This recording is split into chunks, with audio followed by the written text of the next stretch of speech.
តើស្ថានភាពកម្ពុជាថៃអាចវិលត្រឡប់មកដូចដើមក្រោយថ្ងៃទី28ខែឧសភាដែរឬទេបន្ទាប់ពីថៃបានជ្រើសរើសនាយករដ្ឋមន្ត្រីស្ដីទីថ្មីបាទសូមគោរពជម្រាបសួរបងប្អូនទាំងអស់គ្នាថ្ងៃនេះផងដែរខ្ញុំសូមនាំអារម្មណ៍បងប្អូនទាំងអស់គ្នាឲ្យបានដឹងអំពី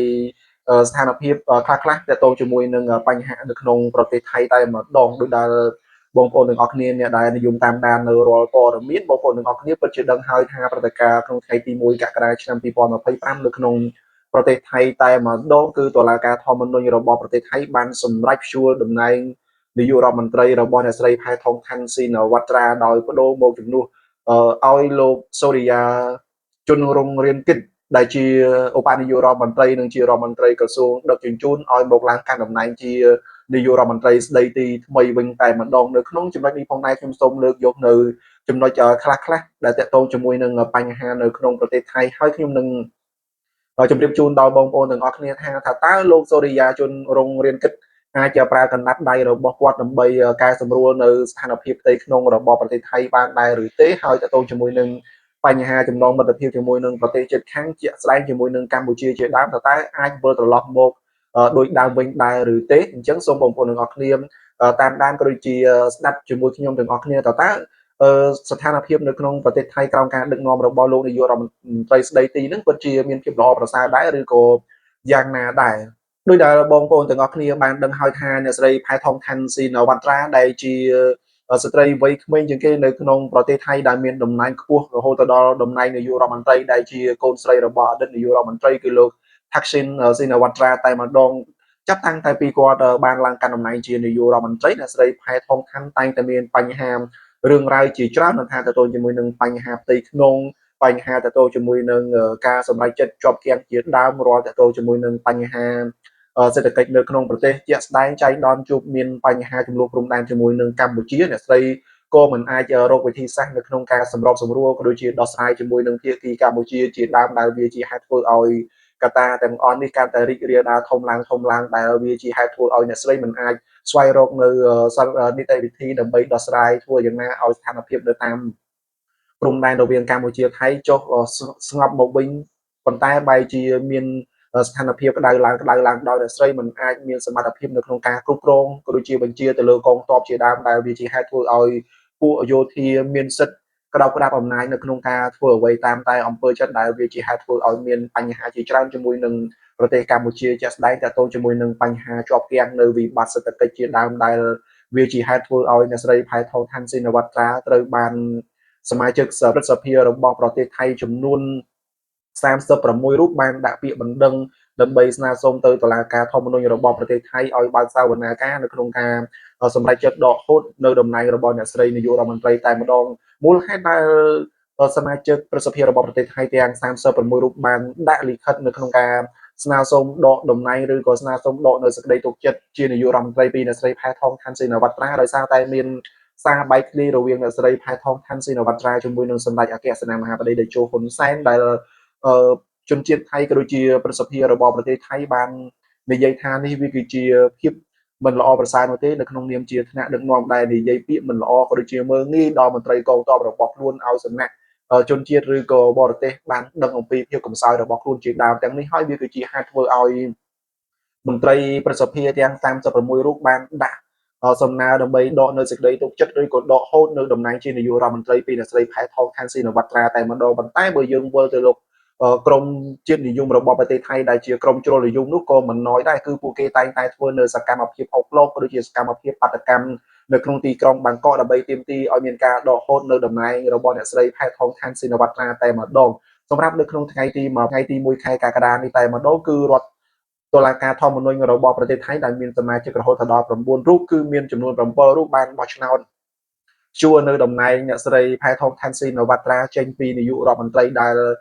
ផ្លាស់ប្ដូរនាយករដ្ឋមន្ត្រីថ្មីគឺលោកសូរិយា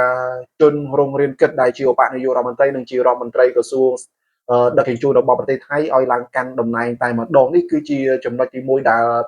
ខ្ញុំចង់ជម្រាបជូនដល់បងប្អូនទាំងអស់គ្នាតើតើជាមួយនឹងបញ្ហាទី2គឺបញ្ហារបស់ក្រមជ្រុលនិយមតែម្ដងបើទោះបីជាតុលាការធម្មនុញ្ញរបស់ប្រទេសថៃបានកាត់ក្តីនិងជួលតំណែងអ្នកស្រីផែថងខាន់ស៊ីនវត្រាពីនាយករដ្ឋមន្ត្រីយ៉ាងណាក៏ដោយក៏ប៉ុន្តែពួកគេនៅតែជំនះនៅក្នុងការទាមទារឲ្យតុលាការ ធ្វើការស៊ើបអង្កេតហើយនឹងដកតំណែងចេញពីអ្នកស្រីផែថងខាន់ស៊ីនវត្ត្រាតែម្ដងបើទោះបីជាតុលាការបានជួតំណែងអ្នកស្រីជានាយករដ្ឋមន្ត្រីក៏ប៉ុន្តែអ្នកស្រីបានខ្លាយខ្លួនជារដ្ឋមន្ត្រីមួយរូបថ្មីដើម្បីមានកៅអីនៅក្នុងការចូលទៅប្រជុំនៅក្នុងគណៈរដ្ឋមន្ត្រីថ្មីរបស់ប្រទេសថៃតែម្ដងដែលវាជាហេតុធ្វើឲ្យក្រមបាតកោរបស់ប្រទេសថៃកាត់ទុកមិនសុខចិត្តនិងមានភាពមិនល្អប្រសើរនោះទេសម្រាប់ការកាត់ក្តីរបស់តុលាការដែលជាហេតុធ្វើឲ្យក្រមជ្រុលនិយមពួកនោះកំពុងតែនៅការធ្វើបាតកម្មនឹងទៀងកោគ្នាជាច្រើនដើម្បីធ្វើបាតកម្មនៅទីតាំងផ្សេងៗគ្នាដើម្បីសម្ដែងនៅមតិរបស់ពួកគេដើម្បីជំរុញឲ្យមានការកាត់ទោសក៏ដូចជាទម្លាក់តំណែងអ្នកស្រីផែថងខាន់ស៊ីនវត្ត្រាចេញពីជួររាជរដ្ឋាភិបាលតែម្ដងនេះគឺជាចំណុចខ្លះៗដែលតទៅជាមួយនឹងបញ្ហានៅក្នុងប្រទេសថៃតែម្ដងទី3គឺលោកនាយករដ្ឋមន្ត្រីស្ដីទីគឺលោកសូរិយាជុនរុងរិនគិតដែលជាឧបនាយករដ្ឋមន្ត្រីនិងជារដ្ឋមន្ត្រីក្រសួងសាធារណៈការនឹងដឹកជញ្ជូនរបស់ប្រទេសថៃនោះថាតើលោកអាចប្រើកណ្ដាប់ដៃនៃអំណាចថ្មីរបស់គាត់នឹងដើម្បីសម្របសម្រួលបញ្ហានយោបាយផ្ទៃក្នុងរបស់ប្រទេសគាត់ឲ្យមានភាពល្អប្រសើរឡើងវិញដែរឬក៏យ៉ាងណាដែរបើយើងដឹងហើយថាលោករុងរិនគិតក៏ជាសមាជិករបស់រាជរដ្ឋាភិបាលនៅក្រោមការដឹកនាំរបស់អ្នកស្រីផែថងខាន់ស៊ីនវត្ត្រាដែរអញ្ចឹងនៅពេលដែលគាត់បានឡើងកាន់តំណែងជានាយករដ្ឋមន្ត្រីតើគាត់មានលទ្ធភាពឬក៏សមត្ថភាពរបស់គាត់ដើម្បីបង្រួបបង្រួមក៏ដូចជាបញ្ចុះកម្ដៅស្ថានភាពនយោបាយនៅក្នុងប្រទេសថៃឲ្យមានភាពល្អប្រសើរឡើងវិញដែរឬក៏យ៉ាងណាតើលោកអាចមានវិធីសាស្ត្រនៅក្នុងការបញ្ចុះបញ្ចូលក៏ដូចជាធ្វើឲ្យក្រមជាតិនិយមរបស់ប្រទេសថៃនឹងឯងរំសាយគ្នាដើម្បីធ្វើឲ្យស្ថានភាពក៏ដូចជាបរិយាកាសនៅក្នុងទីក្រុងបាងកកក៏ដូចជានៅក្នុងប្រទេសថៃតែម្ដងមានភាពស្ងប់ដោយពីមុនវិញដែរឬក៏យ៉ាងណាដែរតើលោកអាចដោះស្រាយនៅបញ្ហាជាប់គាំងសេដ្ឋកិច្ចដែលកំពុងតែមានភាពព្រួយបារម្ភយ៉ាងខ្លាំងអំពីសមាជិកអ្នកវិនិយោគនៅក្នុងប្រទេសថៃក៏ដូចជាប្រជាពលរដ្ឋរបស់ប្រទេសថៃដែលកំពុងតែមានបញ្ហាទៅលើវិបត្តិសេដ្ឋកិច្ចនៅក្នុងប្រទេសរបស់ខ្លួនតែម្ដងតើលោកអាចមានសមត្ថភាពនៅក្នុងការដោះស្រាយទៅលើបញ្ហាទាំងអស់នេះបានដែរទេពីព្រោះថាក្រមអ្នកវិនិយោគក៏ដូចជាប្រជាពលរដ្ឋនៅក្នុងប្រទេសថៃគឺកំពុងតែរងចាំមើលនៅក្នុងការធ្វើការរបស់លោករុងរៀនគិតតែម្ដងតើលោកអាចមានវិធីសាស្ត្រក៏ដូចជាមានយុទ្ធសាស្ត្រផ្សេងៗក្រៅពីអ្នកស្រីផែថងខាន់ដែរឬក៏យ៉ាងណាឬក៏លោករុងរៀនគិតនៅតែបន្តនយោបាយធ្វើតាមការបង្គាប់បញ្ជារបស់អ្នកស្រីផែថងខាន់ដែរឬក៏យ៉ាងណាដែរអញ្ចឹងយើងនឹងរងចាំតាមដានមើលទៅលើស្ថានភាពទាំងអស់នេះតែម្ដងប្រសិនណាបើលោករុងរៀនគិតគាត់មានសមត្ថភាពហើយនឹងអាចប្រើនៅសិទ្ធិអំណាចរបស់គាត់បាននោះវាជាក់ច្បាស់ណាស់បញ្ហាផ្ទៃក្នុងឬក៏បញ្ហាស្ថានភាពនយោបាយនៅក្នុងប្រទេសថៃវាអាចដើរដល់ចំណុចស្ងប់មួយដែលវាអាចធ្វើឲ្យស្ថានភាពក៏ដូចជាបរិយាកាសនៅក្នុងប្រទេសថៃគឺមានភាពល្អប្រសើរឡើងវិញតែម្ដងដោយសារតែនាយករដ្ឋមន្ត្រីស្ដីទីនេះគឺមានសិទ្ធិអំណាចស្មើនឹងនាយករដ្ឋមន្ត្រីដែលមានន័យថាគាត់មានអំណាចនៅក្នុងការ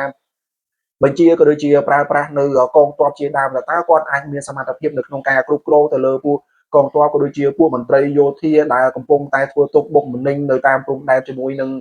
កម្ពុជាថៃបានដែរឬទេប្រសិនណាបើគាត់អាចដោះស្រាយនៅចំណុចទាក់ទងជាមួយនឹងការគ្រប់គ្រងទៅលើពួកមន្ត្រីយោធាដែលកំពុងតែក្តោបក្តាប់សិទ្ធិអំណាចនៅក្នុងការធ្វើការងារដោយអំពើតាមទំនឹងចិត្តរបស់ពួកគេនៅតាមតំបន់ព្រំដែនបាននោះវាជាក់ច្បាស់ណាស់តំណែងរបស់លោកនឹងក្លាយទៅជានាយករដ្ឋមន្ត្រីពេញសិទ្ធិនៅពេលខាងមុខនៅពេលដែលគាត់មានការដឹកនាំល្អហើយនឹងមានការបើកនៅការបោះឆ្នោតជ្រើសរើសនាយករដ្ឋមន្ត្រីថ្មីគាត់ក៏ជាបេក្ខជនមួយរូបដែលអាចមានភាគរយច្រើននៅក្នុងការជាប់ឆ្នោតជាបេក្ខជននាយករដ្ឋមន្ត្រីថ្មីរបស់ប្រទេសថៃផងដែរនេះគឺជាពេលវេលាដែលលោករុងរៀនគិតត្រូវតែបង្ហាញនៅសមត្ថភាពរបស់ខ្លួនប្រសិនណាបើគាត់ចង់ឲ្យប្រជាពលរដ្ឋគោរពស្រឡាញ់ក៏ដូចជាផ្ដល់នៅទំនុកចិត្តឲ្យគាត់ដើម្បីកាន់តំណែងធ្វើជានាយករដ្ឋមន្ត្រីថ្មីនៅក្នុងប្រទេសថៃតែម្ដងជម្រាបជូនដល់បងប្អូនទាំងអស់គ្នាបន្ថែមទៀតនេះយើងនឹងរងចាំតាមដានមើលតើលោករុងរៀនគិតដែលជានាយករដ្ឋមន្ត្រីស្ដីទីរបស់ប្រទេសថៃតើគាត់មានបែបបទការទូតរបស់គាត់យ៉ាងណាជាមួយនឹងប្រទេសជិតខាងជាមួយប្រទេសជិតខាងជាពិសេសគឺជាមួយនឹងកម្ពុជាតែម្ដងតើគាត់មានគោលនយោបាយការងាររបស់គាត់បែបណានៅក្នុងការចរចាដោយស្មើមុខស្មើមាត់ឬក៏ពេញលេញជាមួយនឹងនាយករដ្ឋមន្ត្រីនៅក្នុងប្រទេសកម្ពុជាដើម្បីស្វែងរកនៅភាពល្អប្រសើរឡើងវិញរវាងប្រទេសទាំងពីរនឹងតែម្ដងប្រសិនណាបើគាត់ធ្វើការងារបានល្អហើយសម្របសម្រួលនៅបញ្ហាផ្ទៃក្នុងរបស់ប្រទេសថៃក៏ដូចជាសម្របសម្រួលតាមបន្ទាត់ព្រំដែនជាមួយនឹងកម្ពុជាបាននោះវាគឺជាឱកាសនៅក្នុងការធ្វើឲ្យសេដ្ឋកិច្ចរបស់ប្រទេសថៃវិលត្រឡប់មកស្ថានភាពដើមវិញហើយក៏វាអាចធ្វើឲ្យកំណើននៅក្នុងប្រទេសថៃដែលតកតងជាមួយនឹងសេដ្ឋកិច្ចតែម្ដងគឺមានការងើបឡើងវិញដែលវាជាកត្តាក៏ដូចជាចលករមួយដើម្បីធ្វើឲ្យសេវាអាជីវកម្មរបស់អ្នក ធ្វើក៏ដូចជាអ្នកវិនិយោគនៅក្នុងប្រទេសថៃនឹងឯងគឺមានភាពរីកចម្រើនឡើងវិញតែម្ដងតាក់ទងជាមួយនឹងបញ្ហាកម្ពុជាប្រសិនណាបើលោកសូរិយាជនរងរៀនគិតគាត់មានអំណាចលើមន្ត្រីយោធាហើយធ្វើការបញ្ជាឲ្យពួកយោធាបើកនៅច្រកព្រំដែនជាមួយនឹងកម្ពុជាវិញនោះកម្ពុជាក៏នឹងបើកនៅច្រកព្រំដែននឹងជាមួយនឹងប្រទេសថៃផងដែរនេះគឺជាអ្វីដែលនាយករដ្ឋមន្ត្រីនៅក្នុងប្រទេសកម្ពុជាគឺលោកតែលើកឡើងតាក់ទងជាមួយនឹងបញ្ហានៅតាមច្រកព្រំដែនតែម្ដងនៅពេលដែលថៃចង់បើកព្រំដែនគេអាចបើកបានហើយកម្ពុជានឹងបើកតាមក្រោយមិនចាំបាច់មានការចរចាផងទេនៅក្នុងចំណុចនេះផងដែរគឺលោកសូរិយាជនរងរៀនគិតត្រូវតែយកចំណុចនេះដើម្បីយកមកគិតពិចារណាតើគាត់អាចមានសមត្ថភាពនៅក្នុងការដោះស្រាយបញ្ហាបានដែរឬទេហើយយើងនឹងរងចាំតាមដានមើលនៅក្នុងថ្ងៃទី3ខែកក្កដានេះគណៈរដ្ឋមន្ត្រីថ្មីរបស់លោកនឹងបើកកិច្ចប្រជុំដែលតាក់ទងជាមួយនឹងបញ្ហាស្ថានភាពផ្ទៃក្នុងឬក៏នយោបាយនៅក្នុងប្រទេសថៃដែលតាក់ទងជាមួយនឹងបញ្ហាសេដ្ឋកិច្ចនៅក្នុងស្រុកជាពិសេសតាក់ទងជាមួយនឹងបញ្ហាព្រំដែនជាមួយនឹងកម្ពុជាតែម្ដងតើគណៈរដ្ឋមន្ត្រីថ្មីរបស់លោកសូរិយាជនរងរៀនគិតនេះអាចមានវិធីសាស្ត្រក៏ដូចជាមានសូចនាករយ៉ាងណាសម្រាប់ធ្វើការងារដើម្បីធ្វើយ៉ាងណាឲ្យមានភាពប្រសើរឡើងរវាងស្ថានភាពព្រំដែនកម្ពុជាថៃក៏ដូចជាមានការសម្របសម្រួលទៅលើពួកកងទ័ពនៅតាមព្រំដែនដើម្បីធ្វើយ៉ាងណាឲ្យស្ថានភាពកំពុងតែក្តៅនេះចុះមកក៏ត្រជាក់ដូចដើមវិញតែម្ដងនេះគឺជាអ្វីដែលខ្ញុំចង់ជម្រាបជូនដល់បងប្អូនទាំងអស់គ្នាឲ្យបានដឹងអំពីស្ថានភាពនៅក្នុងប្រទេសថៃតែម្ដងអញ្ចឹងយើងនឹងរងចាំតាមដានមើលទៀតបន្ទាប់អំពីការឡើងកាន់តំណែងរបស់លោកសូរិយាជនរងរៀនគិតហើយតើគាត់មានវិធីសាស្ត្រនៅក្នុងការដឹកនាំគណៈរដ្ឋមន្ត្រីរបស់គាត់យ៉ាងណាតើគណៈរដ្ឋមន្ត្រីថ្មីនេះអាចបន្តរហូតទៅដល់ចប់អាណត្តិឬក៏អាចនៅក្នុងអាណត្តិនឹងតែម្ដងមានការធ្វើរដ្ឋប្រហារដើម្បីធ្វើការជ្រើសរើសបោះឆ្នោតនាយករដ្ឋមន្ត្រីថ្មីដែរឬក៏យ៉ាងណាយើងនឹងរងចាំតាមដានមើលទៅលើស្ថានភាពនយោបាយរបស់ប្រទេសថៃក៏ដូចជាលទ្ធផលនៅក្នុងកិច្ចប្រជុំគណៈរដ្ឋមន្ត្រីថ្មីរបស់លោកសូរិយាជនរងរៀនគិតនៅក្នុងថ្ងៃទី3នឹងតែម្ដងមិនថាកម្ពុជាមិនថាប្រទេសជិតខាងនៅក្នុងតំបន់អាស៊ានក៏ដូចជាប្រទេសដែលជាដៃគូរស់ស៊ីជាមួយប្រទេសថៃគឺគេកំពុងតែរងចាំតាមដានមើលអំពីលទ្ធផលនៅក្នុងការបើកកិច្ចប្រជុំនៅគណៈរដ្ឋមន្ត្រីថ្មីរបស់ប្រទេសថៃនៅក្នុងថ្ងៃទី3ខែកក្កដានឹងតែម្ដងអញ្ចឹងបើសិនណាបើមានព័ត៌មានអាប់ដេតឬក៏មានចំណុចណាផ្សេងដែលវាមានជាសារៈសំខាន់ដល់បងប្អូនកម្ពុជាក៏ដូចជាមិត្តអ្នកស្ដាប់បន្ថែមទៀតខ្ញុំនឹងលើកយកជាចំណុចល្អៗដើម្បីយកមកចែកជូនដល់បងប្អូនទាំងអស់គ្នាឲ្យបានជ្រាបក៏ដូចជាឲ្យបានដឹងអំពីស្ថានភាពកម្ពុជាក៏ដូចជាប្រទេសថៃដែលទាក់ទងជាមួយនឹងបញ្ហាសេដ្ឋកិច្ចបញ្ហារឹតចំណងមិត្តភាពក៏ដូចជាបញ្ហាច្រកព្រំដែននឹងតែម្ដងបាទសូមអរគុណសូមជម្រាបលា